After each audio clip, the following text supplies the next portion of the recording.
বিদ্যালয়ে mid day meal নিয়ে বেনিয়ম দুর্নীতির অভিযোগে বিক্ষোভ অভিভাবক পড়ুয়াদের, কিন্তু এবার মিড ডে মিল নিয়ে দুর্নীতির অভিযোগে বিক্ষোভ রাঁধুনিদের। চাল ডাল আলু ফেলে বিক্ষোভ, প্রধান শিক্ষকের বিরুদ্ধে একরাশ ক্ষোভ উগরে দিল রাঁধুনিরা।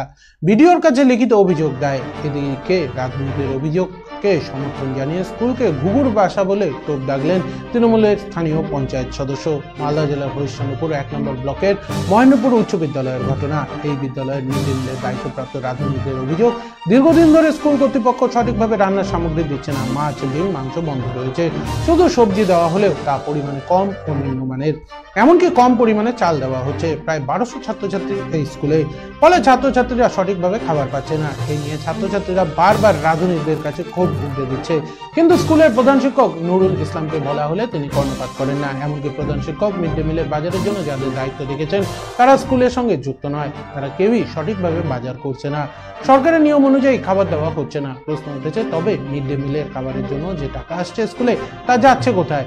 এই নিয়ে রাঁধুনিরা হরিশ্চন্দ্রপুর ১ নম্বর ব্লক সমষ্টি উন্নয়ন আধিকারিকের কাছে লিখিত অভিযোগ দায়ের করেছেন। ফলে এদের স্কুলের রান্না বন্ধ রেখে চাল ডাল ফেলে বিক্ষোভ দেখান রাঁধুনিরা।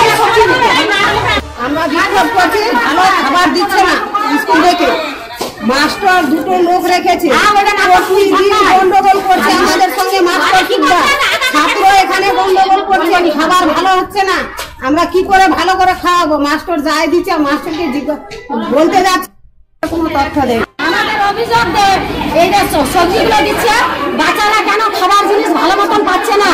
সবজি রান্না করতে গেলে সব সবজি দিতে হবে, সবজি দিবে। বছর ১৫ দিনও আমরা লয় আলু ভগবান মাস করতে হবে আমাদেরকে, যেই দিচ্ছে আমরা ওইটার বিষয় যদি আমরা ওদেরকে বলি।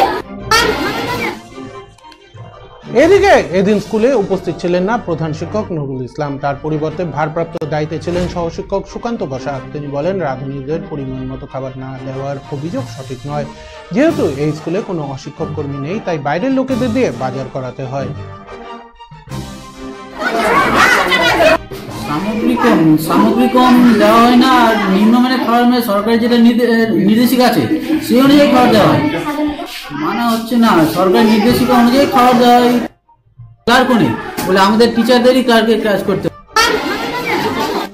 অন্যদিকে স্থানীয় পঞ্চায়েত সদস্য মোহাম্মদ মুজাহিদের দাবি, মহেন্দ্রপুর হাই স্কুলে ঘুঘুর বাসায় পরিণত হয়েছে। ভারপ্রাপ্ত প্রধান শিক্ষক কিছু মানুষকে দিয়ে এই দুর্নীতি চালাচ্ছে। তিনি কি জানাচ্ছেন?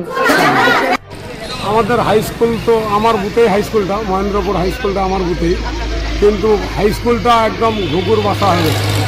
টিআইসি বহিরাগত ৭-৮টা লোককে রেখে দিয়ে ওদের দিয়েই পরিচালনা করছে টিআইসি ওই স্কুলটা। টিআইসির সঙ্গে ওদের কি বেনিফিট আছে না আছে আমার জানা নাই, তবে মনে হচ্ছে বেনিফিট আছে। এই নিয়ে স্কুলে কোনো পরিকাঠামো নাই, কোনো কিছু নাই, খাওয়ার ভালো নাই। রাঁধুনিরা বারবার কমপ্লেন করছে, যেহেতু ওই বুথের মেম্বার আমি, ওই হাই স্কুল বুথেরই মেম্বার আমি। এখানে ওই সব ওই যে বহিরাগত ৭ জনকে রেখেছে টিআইসি। চাল বাবু আমরা এইটা করে